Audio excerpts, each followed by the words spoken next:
Hello everyone!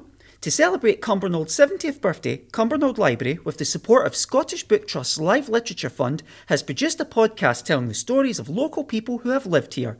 Writer and journalist Rebecca Smith spoke to some library users about their experiences of moving here, bringing up family here, and what changes they have witnessed over the years. This podcast is part of Tangible Objects, Cumbernauld Library's official, quite unofficial celebration of the town's 70th anniversary. Starting the 6th of June, we're holding exhibitions, showing films, and enjoying a left turn in the right direction of Cumbernauld long history.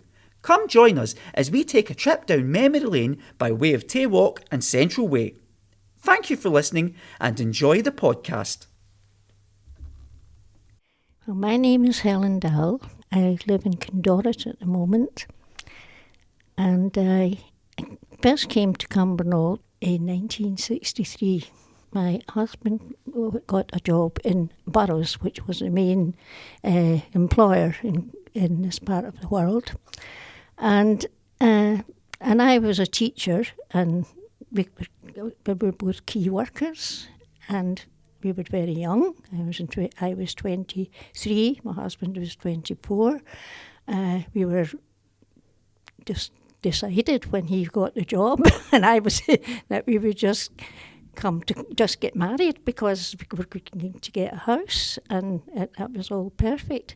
And so we came here, and within the first year I had my first child, and all my family have grown up in Cumbernauld.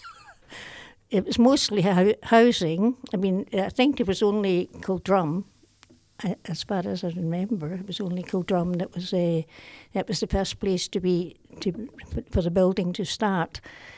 Most of the people who arrived to work in Burroughs lived beside what became the theatre in Cumbernauld. It became the theatre. That's not what it was. It was a cottage, and it was known as a cottage theatre. And it lasted for years, and many, many years.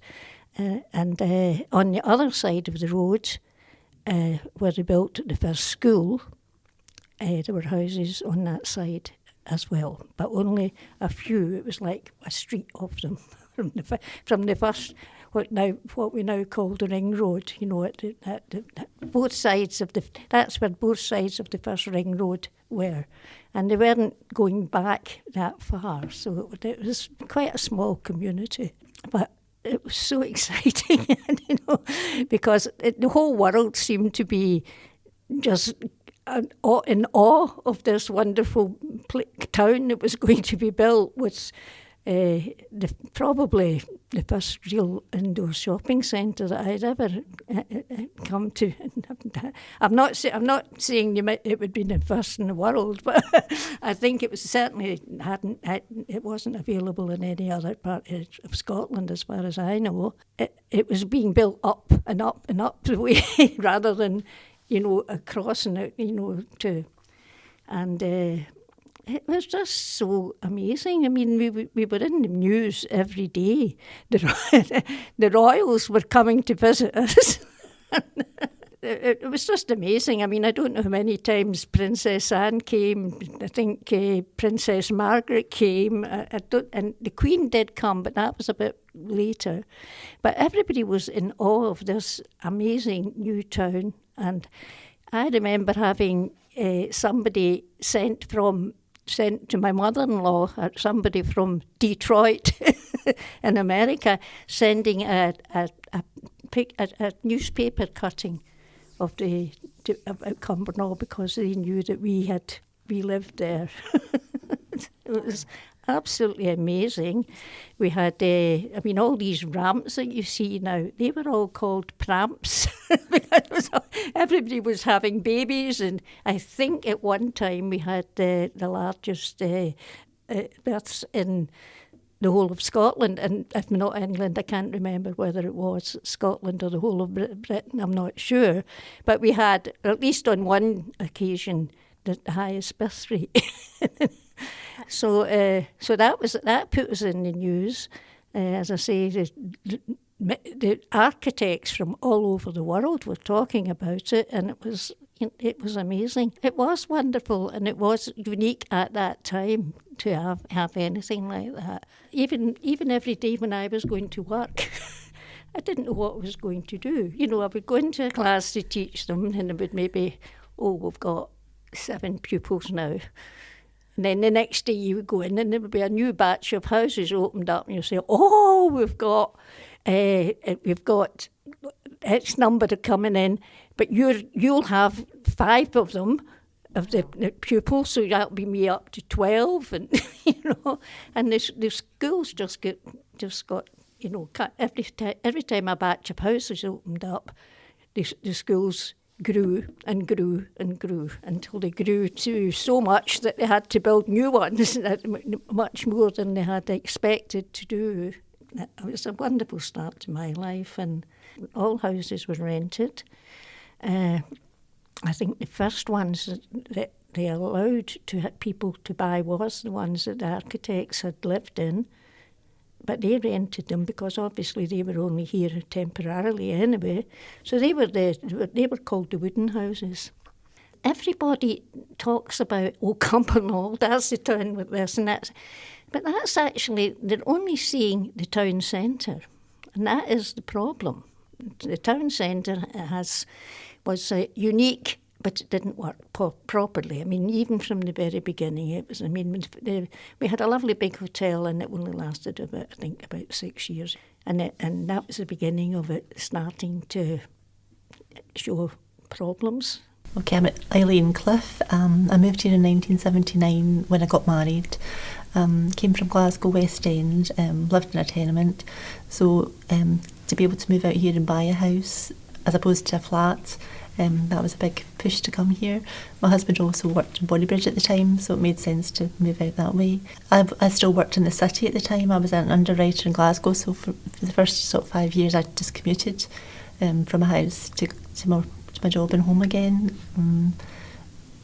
I didn't really get involved in the community then because I still worked in Glasgow and all my socialising was there, still quite young. But I loved my house. It was we bought it from someone who had bought it from the council, so we were the second people to own it, and it only cost £12,000. And that was a 3-bedroom terraced house. So that was why we definitely moved out here. I worked until 1984 when I had my first son, and things changed a bit then when I was a sort of stay-at-home mum, as everyone really was in those days. I was quite lonely to begin with because my mum and all my family were in Glasgow, but you soon got involved with other mums with other children and toddlers and playgroups and things like that, so it wasn't so bad after that. Also, it was a great place to have a nursery. Not many people had an actual nursery education for the children in those days, not like it is now.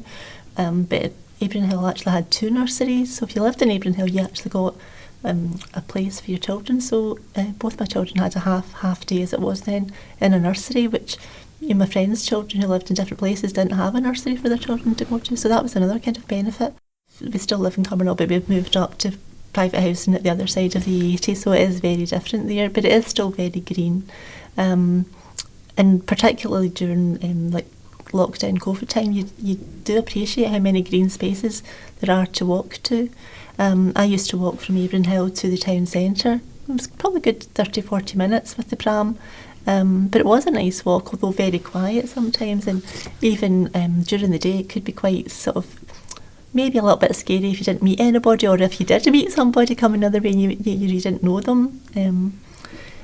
Part of the walk from where I lived to the town centre was over at what they called the Bluebell Wood, the Glen, which is really, really still very pretty. In fact, some of the Outlander was actually filmed in the Glen because it is really still very pretty. I'm not so sure that people would be attracted here. I think what's changed is, the housing was quite different and quirky, and there was lots of awards, a lot of designers and things, good size, big houses. They were mostly terraced or flats, so you didn't really have a front garden, but you had a nice sort of secluded back garden. They were lovely, but I think they're very tired now, and I think that's a lot to do with being bought by private landlords and then being rented out, and the tenants not really looking after them, or the landlord not really looking after them. So I think a lot of them can look really tired. And we moved at well, I say up the hill, but up at Westerwood in 95. And we, obviously, the two kids eventually had cars of their own, so we had 4 cars, and there was no way you could have 4 cars in where I'd originally lived, because they weren't built for people to have all these cars parked. There wasn't the parking spaces. But again, there was a good public transport service, so you didn't really need, you could walk or you could get a bus, plenty of buses, regular buses. So people didn't have as many cars in those days. My children, when they were sort of teenagers, there was a, Papadoc's at the town centre was a kind of disco, and there's a Red Triangle, the snooker hall. They went a couple of times, but they still kind of went into Glasgow if they were really wanting to sort of socialise and things. So I don't know what there is for young people nowadays, really. My name is Elizabeth Matheson. I moved to Cumbernauld in Cumbernauld in 1996. My office had moved from Falkirk to Cumbernauld, and I did all my socialising and everything in Glasgow, and I spent most of my life driving up and down the motorway. So I did intend to move into the city, but because where I lived was very open, I found it really awful, closed in and everything, and thinking that you would need to live in a flat and you couldn't park outside the door. And then I saw these houses being built just across the motorway from where I worked, and decided to come here, and I have really loved it, felt it was a really good decision. My granddaughter said when she was a little girl, "You have the best of both worlds, Gran. You've got lots of shops just off the bus, and you've got lots of green spaces." And she was only about 6. Palace Rig was a really, really lovely place to take your grandchildren. It was wonderful, and there was lots of sheep and different kinds of animals and owls. It was a very, very small play area, but the kids all loved it. That has quite changed now because they couldn't afford to keep the animals, so there's no animals up there now. There's a much bigger play area, but I don't know how many people actually use it. And again, going back to now, I can't drive anymore because I've got macular degeneration, and there's so many places you can't get to because there's not public transport to take you there. You can't actually go to many places from where you live. You've always got to go to the town centre and change buses. And if you just miss a bus, there's half an hour usually between the different buses. It would have taken me about 20 minutes at the most to go and visit my friend in Carrickstone nursing home, and it takes you over an hour going by bus. It has definitely changed, yes, but I think overall it's a great place to live. When I came here I was working, and when I retired I came here on my own as a solo person, and when I left work I was quite desolate. I had no idea what to do because I didn't know anyone here, and I discovered the library and the book group and all the things. I just think it's wonderful. I know I've got to know so many people through that I would never have known. I'm Myra MacLeod, and I moved here in 1977 when I was a very, very young mum, and I just felt I wanted something better for my children, to grow up in a green space, a green environment. But I came from the south side of Glasgow, and basically I couldn't really afford to buy in a decent area there, so this was another option for me. Well, when I first came here, I felt quite isolated, if I'm being honest. I lived in flats and I felt quite isolated because my family were all in Glasgow. And it took me a bit of time when I joined the play groups and got to know people and took it from there, and just things grew from there, really. And then eventually I went back to school as an adult, did some hires, then went to university, came back and worked my whole working life in Cumbernauld, really. It was a nice place to bring kids up. You had all the green spaces, but you also had the tries to the swimming pool. I used to take my children there regularly. It was just a really nice place to go. It's a place to bring them up. Well, where I lived, again, I started in Codrum, but where I lived, to me, you were surrounded by green areas, lovely places to take your children out in the prams and go for lovely walks. And then when I did move, I moved to Seafar, and I basically was in the middle of woods, really. So, no, I know the brutalist sort of reputation's there, but I think it balances out with the green spaces. Well, during the day, I think, I tended to use the underpasses. I wouldn't have done at night when the place was quiet. Just because, well, it just wasn't very safe, to be honest.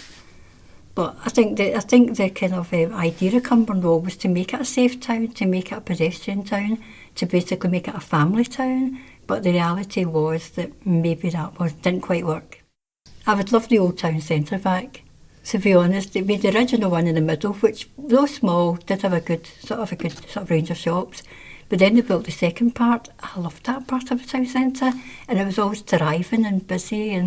And now I walk through it. It's ready to be demolished. Now I walk through it, and I just feel so sad. All the shops are moving out of it because they're going to demolish it. But you walk through, and you've got all these echoes of the past, really, which is, and I'm always aware of it. They're closing down one after the other, and then they're going to demolish the whole area. We do have a new park called the Antonine Centre, but it's never been as good as that park to me. I love the fact that everything was on my doorstep. That anywhere I wanted to go, again, when the kids were young, put them in the prams, put them in the buggies and walk. And I loved that. And forever I've lived in Cumbernauld. I've always lived within walking distance of the town centre, of the Tri-Sports Centre, of all the kind of amenities, that basically I've used. I've loved living here, really have, yes. But there are faults and there are things that you would like to change and there are things I'd like to bring back. But to me, the fact everything was there, and wherever I've lived, I've always had a clear view of the Campsies. So every time I look out my window, I see the Campsie house there, and you're just like, this is why I live here. Kind of grounds you. My name is Rona Cheen, and I came here in 1974. I came as a key worker. I had applied when I was at Jordan Hill. I did a special recruitment grant that I got from the government to become a teacher. I had a young girl and I was a lone parent. So I wanted a house with a garden, and I thought I would apply for teaching in Cumbernauld. So I did, and I was allocated a school and so on. But in the meantime, I married my husband, who also lived in Cumbernauld. He was a lecturer at Strathclyde University, and he had a house here in the flats. And so we wanted to change to a house with a garden, so that took a lot of doing. But eventually we got one at McTaggart Road. So it was a beautiful house on 3 levels. It was called a country house, and it had cobbles to the door and so on. It was absolutely lovely. We never lived in anything else but rented accommodation. We never owned property. It wasn't common in Scotland to own property.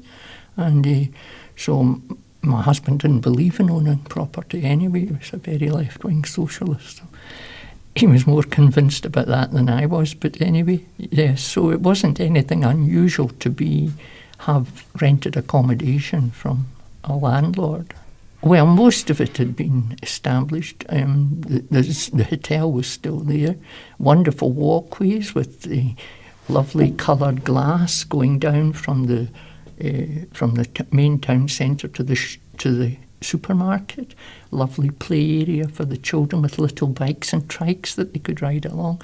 We had a bookshop and a early learning centre and all sorts of very handy shops to have. I mean, you didn't have to go to Glasgow because the shops were here. It seems to have been very family orientated and also very accessible with the underpasses and overpasses and so on. It was well designed, I think. This infrastructure deteriorated, so I mean they did try to put murals in some of them and make them more accessible, but there was also more incidents of people being accosted in them at night and so on. The lighting maybe wasn't just all it could be.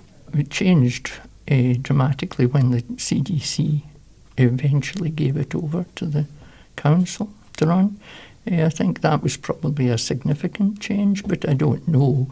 I mean, the infrastructure has deteriorated latterly, of course, and now they need a new development to really deal with that. The art wasn't very well known, and people came from all over to see it, and still do, because it was the largest brutalist art in Europe, seemingly. But it leaked from an early stage, as did our churches. They all seem to have ceiling problems and roof problems, But these were things I don't think there maybe was the funding for them when things got hard. They hadn't afford to repair them and so on as they did initially. The cottage theatre was in full swing, and we met up with them, and they had a social life. One of the teachers that I worked with, she was part of that circle, so I was introduced to the theatre and so on. So it was wonderful, yes. And we had fun days and open days, and we had Palace Rig Country Park, which was absolutely magnificent. Hi, my name's Marion. I moved to Cumbernauld 1977. The first time I ever came to Cumbernauld was in 1974.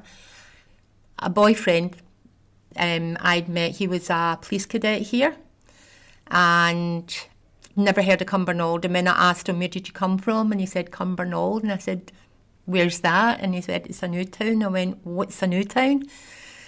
Obviously, the first place I saw in Cumbernauld was the Cumbernauld police station, which was a hut, and the fish and chip shop across from it, where they all went and got the fish and chips. I just remember Cumbernauld being very green, as in very green, and St Mungo's. I always remember St Mungo's, obviously because of the roof. The town centre to me was just, I'd never seen anything like it before. I know I hadn't. I mean, I lived in Helensburgh then, Bearsden. Upstairs in the town centre, they had the penthouse flats with the round windows. I used to think it was something like, I don't know, space age. I don't know why. And you had all these pathways going up and down and all the rest of it. And also going down to the Ravenswood playing field. Robert played a lot of football. And just walking around Cumbernauld, it was a very strange place. To me it was. It was just, I'd never seen so many roundabouts in all my life. And underpasses. I mean, obviously the memories I've got back then, but he and I were going with each other. And then obviously when we had the kids, Cumbernauld Theatre was a big factor for us, especially at Christmas time. And my son played a lot of football. 2 girls did Girls' Brigade. I mean, they grew up here, went to school here, high school here. To me, it's changed so much. But then people change, don't they? But no, it's a lot of happy memories from the 70s of Cumbernauld. Going up to the discos, going to the Golden Eagle for a dinner dance. No, it was just great times. Really, really fun times. Sometimes some of the areas, we lived in Ravenswood.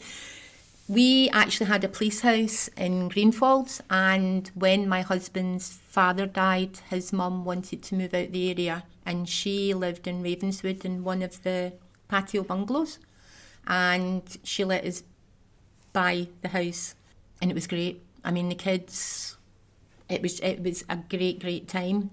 Then slowly you started to see it was, I don't know, sometimes people don't appreciate what they've got. I can't say a bad thing about Cumbernauld. I just wish they would all get their act together, because you've got a lot of good people here, a lot of good people who will help other people.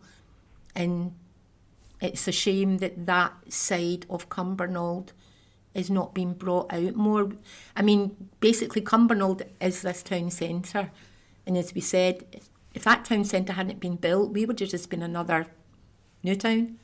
But no, I think they need, whoever it is that's in charge, get your act together, because you're going to get people moving out of Cumbernauld. You really are. It gets a rubbish name, Cumbernauld. I used to work in the Royal, and people would say, you come from Slumbernauld. It's a worrying time, because jobs are not the same anymore. You know, it's not like you leave school and you can walk into an apprenticeship or get a job in a shop or wherever. I think it's a worrying time. But then again, a lot of kids want to travel. You know, there's life outside. But at the same time, my daughter that went to Australia for 10 years, she came back. I don't know. Do you know what? I'm probably looking through rose-tinted glasses. I'm older now. I'm one of the old folk. You know what I mean? I've had my time in Cumbernauld. It's time now they want to put an injection in to make people, younger people, stay here and bring their family up here and not just be known as Slumbernauld.